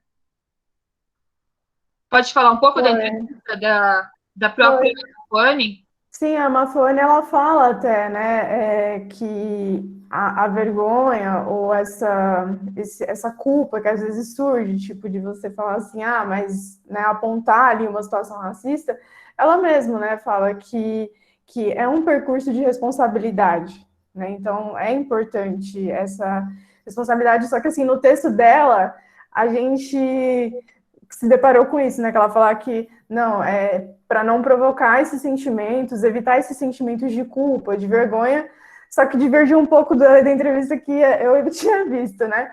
Mas, de qualquer forma, acho que aqui o que cabe a gente mostrar é justamente isso, que não para pensar nessa questão da conduta moral, mas sim que é um processo de responsabilização, que é um sentimento legítimo e que é um sentimento que gera uma ação, que gera a empatia, porque é esse sentimento de desconforto, né? É difícil ter grandes transformações dentro da zona de conforto, né? Então, acho que é pensar mais nessa chave. Sim. E aí, só para trazer de novo uma contribuição da Grada, Stephanie, você pode voltar alguns slides, por favor? É a Stephanie, né? Antes da Elisa continuar, eu só queria fazer um acréscimo, né? Que acho que é importante da gente perceber também nessa discussão, que é assim, essa discussão que a gente faz, ela é difícil, mas ela é fundamental, porque é o tema, é a palavra mais falada no momento, e a gente não tem ideia de como as pessoas estão compreendendo isso. Então, só aqui, entre nós aqui, quantas coisas que nós já vimos diferentes. O meu depoimento do Leonardo, a visão de vocês, né? E quando esse vídeo for para fora, mais visões diferentes ainda vão suscitar, né? Eu queria dizer o seguinte, que a gente tem que ter muito cuidado. Se a gente faz a crítica ao racismo como processo estrutural social que demarca desigualdades e exclui pessoas, a gente não pode também propor como solução algo que da linha comportamental.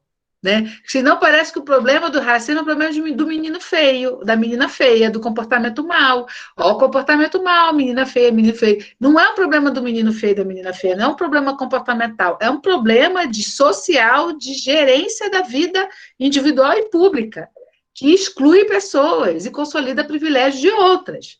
Né? Então, eu concordo com você, com as críticas de vocês nesse sentido, que isso não é um debate moral, Shirley. Shirley, eu estou sentindo falta de você. Abre esse microfone. Cadê você, Shirley? Eu vi o seu rostinho lindo, depois eu não vi mais. Quero que você fale um pouco aí sobre isso aí, porque eu estava lembrando da sua fala na aula passada, Shirley.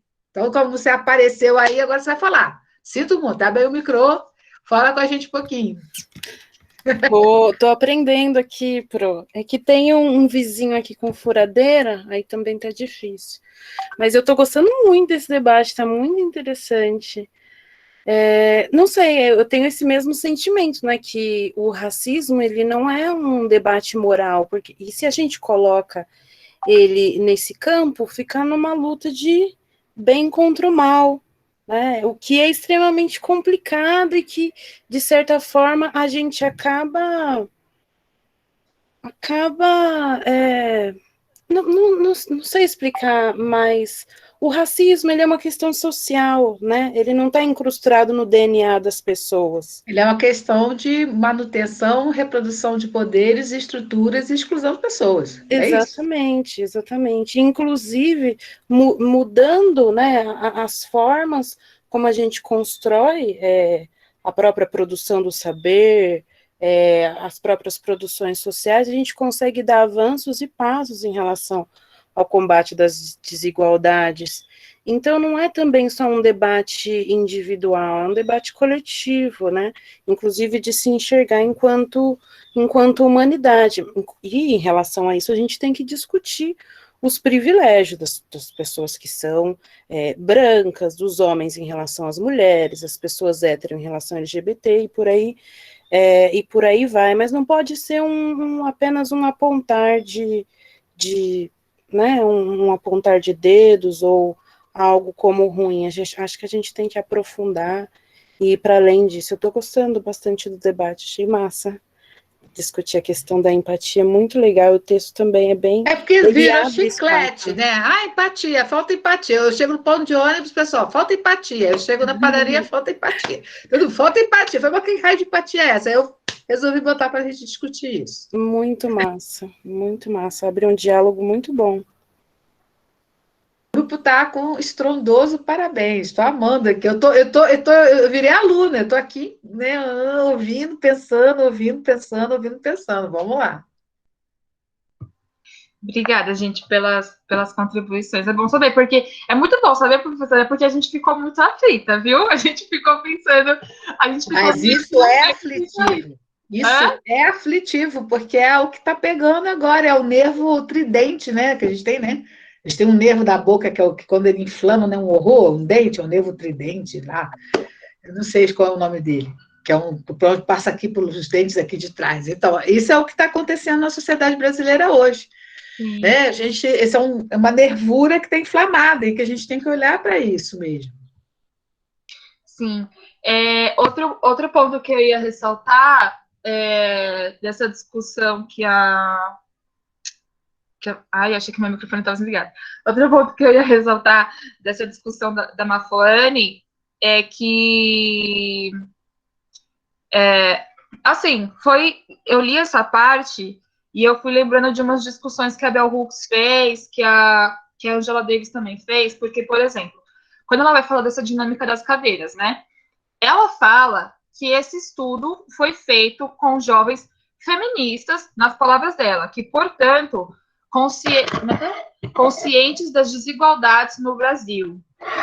Só que vamos lá, quando aconteceu a dinâmica e depois as jovens foram questionadas, as jovens feministas brancas, elas não viram o menor problema de sentar na cadeira que estavam com ou sem demarcação. E aí, eu me lembrei, a Grada Quilomba também faz essa discussão, né? E justamente quando ela está falando desse feminismo dominante, que em tese estaria consciente de todas as desigualdades, acontece o seguinte, nas palavras da Grada Quilomba. O paradigma feminista dominante, escreve Jane Gaines, na verdade nos encoraja a não pensar em nenhum outro tipo de opressão que não o domínio masculino e a subordinação feminina, fato que negligencia o racismo como tema nas teorias feministas, um imenso fracasso para um movimento social preocupado com as formas como as mulheres têm sido oprimidas. Tudo isso para dizer que recuperar aquilo que a Débora falou, né? A gente não está partindo dos mesmos lugares, né? Porque até mesmo dentro desse círculo feminista, que assim, no geral costuma ser um círculo feminista de mulheres brancas, né? Não aparece essa questão das experiências das mulheres negras, né? Que sofrem a opressão de forma dupla, né? E peraí que eu me perdi aqui. Muita informação.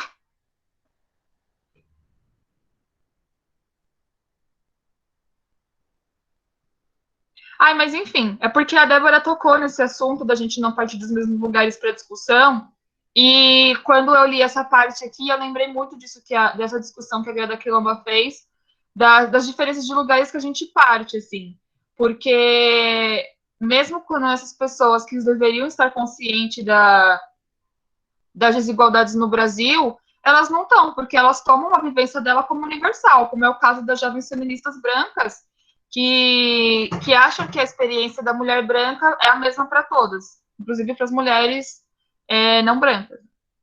Enfim, era só um acréscimo muito pontual. Vou passar a fala de volta para a Aninha, para a Aninha e para a Débora. Pode passar, acho que é para a Débora, da Audre Lorde. Sim, exato, né? E aí eu acho que conversa muito com o que a Elisa acabou de trazer, né? Que é esse texto fantástico da Audre Lorde, que é os usos da raiva, mulheres respondendo ao racismo, assim. E aí, que está no livro Irmã Outsider da Audre Lorde, eu já vou, assim, rasgando muita seda, porque a Audre, ela teve muito impacto, assim, na minha construção, principalmente entendendo quais são esses lugares de raiva, entendendo essa corpa dessa mulher que, para mim, me atravessa muito, né? Enquanto mulher preta, lésbica, enfim, que tem essa outra acepção. E aí eu queria muito que a gente... vou fazer a leitura, né? Dessa frase que a gente... desse trecho desse texto da Audre, né? Minha resposta ao racismo é a raiva. Aquela raiva que comeu espaços dentro da minha vida apenas quando permaneceu não dita, inútil a qualquer pessoa. Também me serviu em salas de aula de luz ou sem aprendizado, onde o trabalho e história de mulheres negras eram menos que vapor. A raiva me serviu como um fogo numa zona de gelo de olhos incompreensíveis de mulheres negras que veem, na minha experiência e na experiência do meu povo, apenas novas razões de medo e culpa. E minha raiva não é desculpa para você não lidar com a sua cegueira, não é motivo para retirar dos resultados as suas próprias ações. Então, a Audre Lorde, nesse texto brilhante, ela vai falar sobre esse lugar da raiva como força motriz, inclusive para poder, além de expressar suas vivências e conseguir construir, né, formatar pactos coletivos, de expressar esse processo e a partir disso a pessoa também entender qual é o lugar dela de pessoa violentada, ela chama atenção num outro trecho, que não está aqui, mas que ela vai dizer que Minha raiva é uma resposta às atitudes racistas e às ações e presunções que surgem dessas atitudes. Se a forma como você lida com outras mulheres reflete essas atitudes, né? Ou seja, racismo, então a minha raiva e seus medos que acompanham são focos que podem ser usados para o crescimento do mesmo modo que eu usei ao aprender a expressar a raiva para o meu crescimento. Então, esse lugar...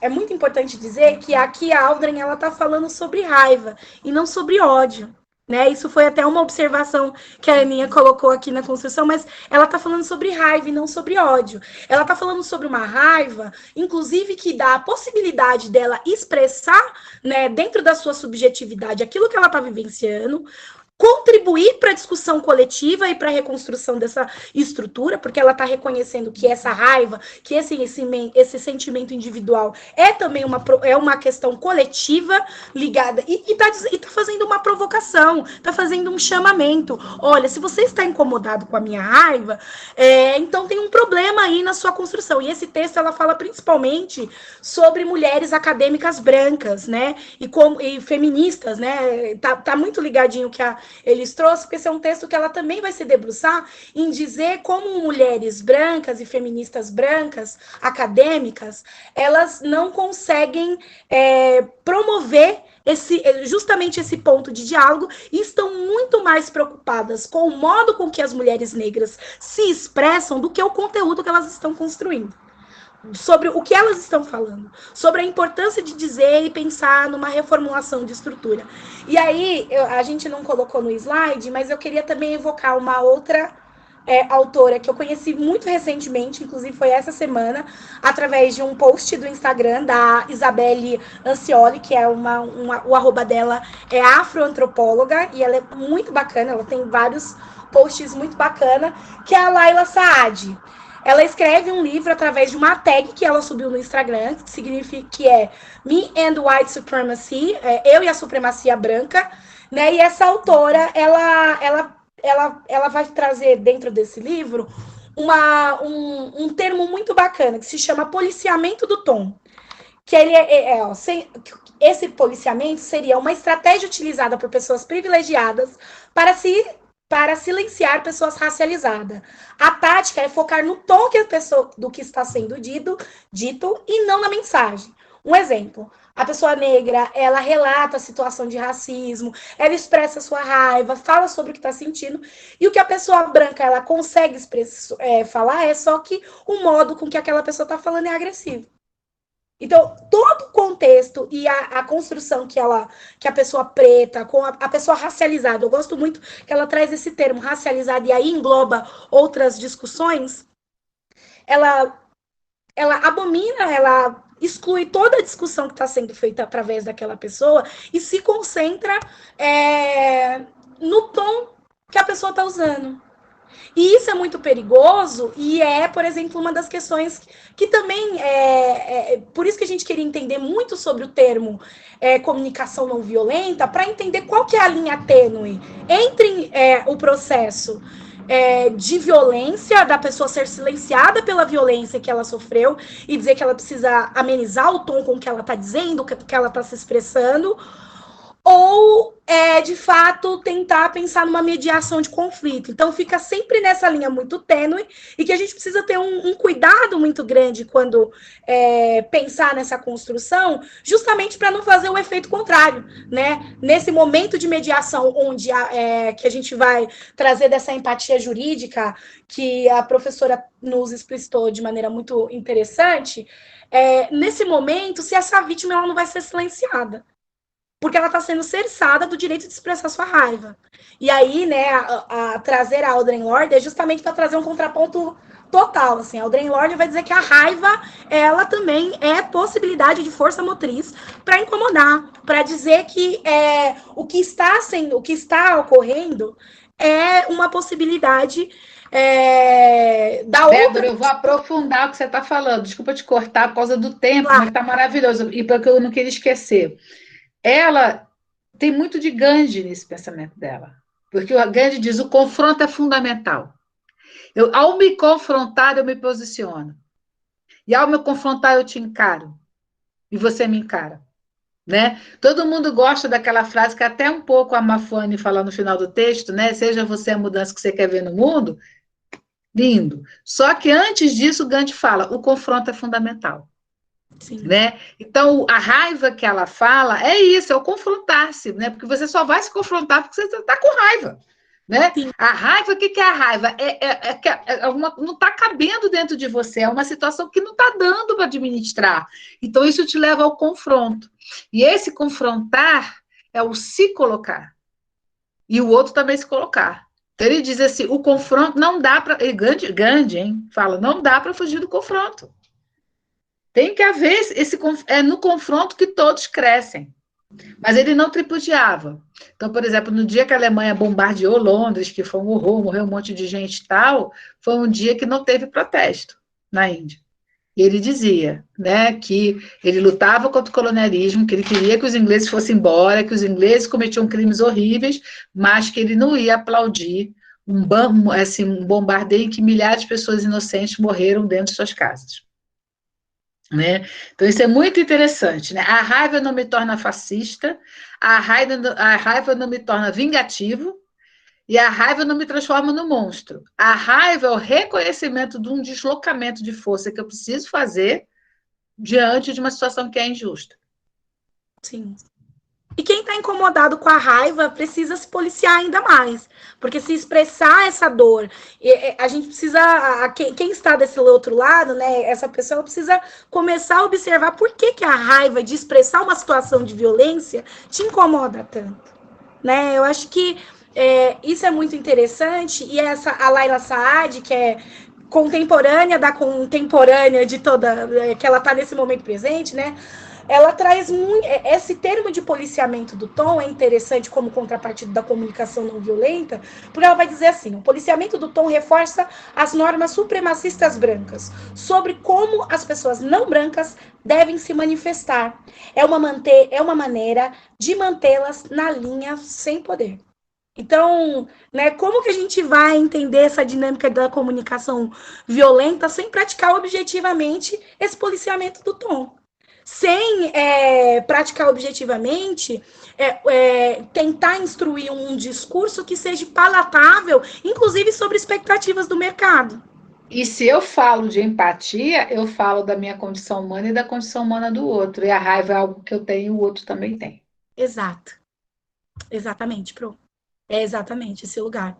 Então, a gente está quase chegando no final, né? Eu sei que você falou do horário, mas para a gente foi muito inquietador, né? Cada uma dessas questões e justamente também evocar outras mulheres negras que também partem de outro lugar, né? A Grada, como as meninas trouxeram, que também é uma psicóloga e que vai fazer essa mesma discussão, só que partindo de um outro lugar, dizendo que o constrangimento também é importante para promover reflexão e trazer esse lugar, né? E esses termos, né, sobre a partir dessa visão jurídica, que eu acho que é a instância, inclusive, da mediação do Estado sobre essas situações, né? E que a gente não pode esquecer jamais, porque senão, justamente, né, a nossa discussão ela fica no campo do sentimento, da subjetividade, e ela não eleva um lugar sobre a propositura mesmo de construções objetivas para pensar em combate a racismo estrutural, né? Que a gente também é um termo que está super desgastado hoje, né, Pro? A gente escuta toda hora. Não, mas se isso é racismo estrutural, significa assim. Isso Tudo é racismo que vira chiclete. Eu sou velha, gente. Então, quando eu comecei a graduação nos anos 80, o professor falava: cuidado com o conceito que vira chiclete, realmente. Porque perde a problematização. A gente tem que falar sempre voltando para a problematização do conceito, sempre. Sim, sim. Vou passar para as companheiras se elas querem acrescentar mais alguma coisa, mas a gente está chegando aí no final do nosso processo, Pro. Eu achei muito interessante o que a Patrícia falou a respeito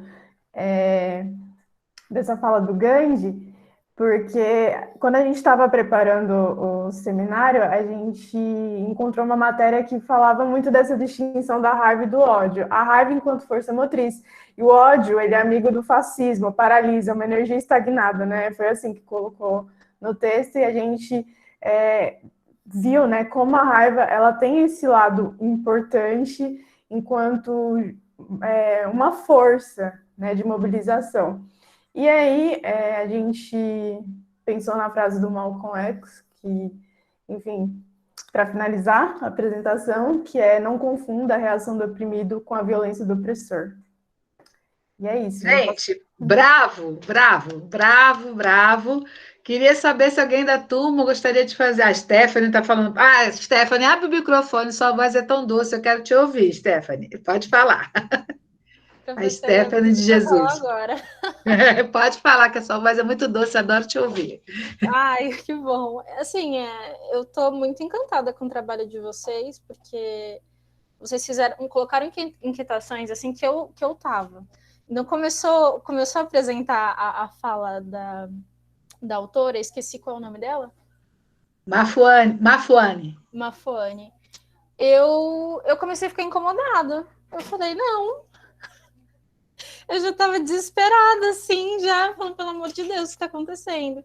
E aí, quando vocês começaram a explicar, a Débora começou a trazer outros pontos, eu falei, ai, meu Deus, ai, tá tudo certo. Porque eu acho que é justamente isso, assim, a Mafuane faz um apontamento interessante, mas ele não parte da questão daquilo que a gente fala sobre a classe, né?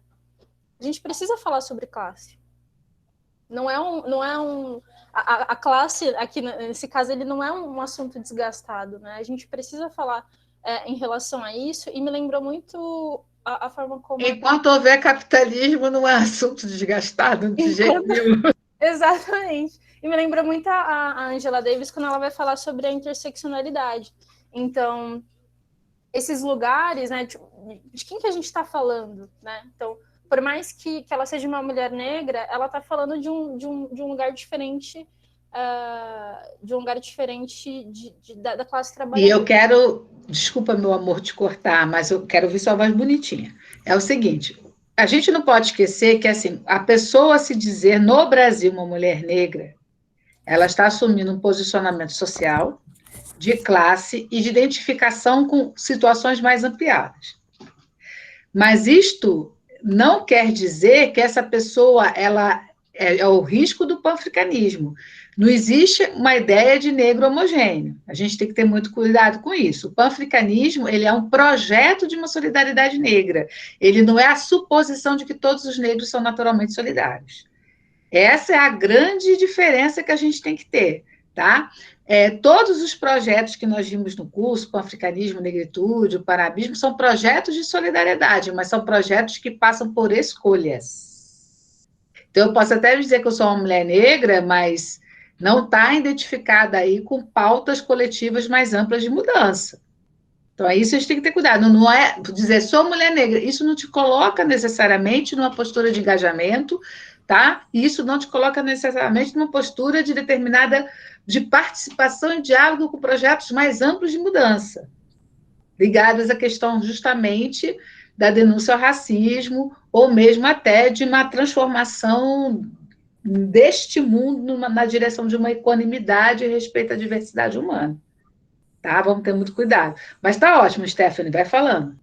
Isso até me lembrou uma vez que a gente estava conversando sobre isso, e a senhora falou, a gente só precisa tomar cuidado quando vai falar em relação a mulheres negras, né? Porque às vezes a gente fala a mulher negra, e não, né? Não é uma entidade, a mulher negra, né? A gente está falando aí de outros aspectos, e eu gosto muito de como a Angela, ela trata sobre isso, porque foi que me lembrou quando eu comecei a ver o posicionamento dela, e aí quando vocês trouxeram outras pessoas também para falar em relação a isso. Então, assim, a empatia, eu entendo o que ela quer dizer com a empatia, né? Acho interessante, mas é necessário ter um cuidado, né? Que nem a autora que a Débora trouxe, a Audrey, eu acho que ela faz uma fala, assim, incrível, que é uma fala que se assemelha muito com Fanon. Eu não lembro se é em Condenados da Terra agora também, que eu lembrei dele agora, mas a gente tem que entender que, dependendo daquilo como a gente coloca nessa essa questão da raiva, traz uma estereotipa completamente... A gente ajuda. Estereotipação. Estereotipação. Isso. traz uma coisa que, assim, realmente, né? A pessoa negra ali é raivosa, olha só, porque... E tira a nossa expressão ali, né? E outra questão também que me fez pensar era justamente essa questão do sentimento. Por que o sentimento ele não é valorizado, né? Por que essa explosão, se a gente pode colocar assim, ela não é vista como algo racional? Se todo ser humano ele vai agir por impulso em algum momento. Não que esse posicionamento seja algo impossível, mas por que a gente... Eu tô no momento de dor, eu tô no momento enquanto vítima. Se eu chorar, eu tô sendo dramática, né? Eu não posso chorar enquanto eu sinto dor em relação a isso. Eu acho que isso faz... Eu preciso, além de ser vítima, eu tenho que ficar preocupada como é que o agressor vai se sentir em relação a isso. Eu fiquei muito incomodada com essa questão. Eu tô sendo atingida, eu tenho que me preocupar com ele também. Mas enfim, meninas, foi incrível. Parabéns pela apresentação de vocês. Eu estou extremamente feliz e satisfeita, porque realmente, assim, a gente precisava enfrentar esse tema, né? E assim, a Mafone, ela nos fez um grande favor, que foi escrever um verbete e tornar público, né, para a nossa discussão, né? Mas isso mostra a necessidade da gente estar constantemente refletindo sobre o tempo presente e sobre ideias que a gente acha que são naturais, que está todo mundo entendendo as coisas da mesma forma, né? E a gente fica, falta de empatia, falta de empatia, falta de empatia. Mas o que é empatia, você sabe? O que é empatia? Isso é um terrenão pantanoso e fundamental que a gente vai ter que enfrentar aí nos últimos tempos. Sara, pode parar a gravação, minha querida, muito obrigada.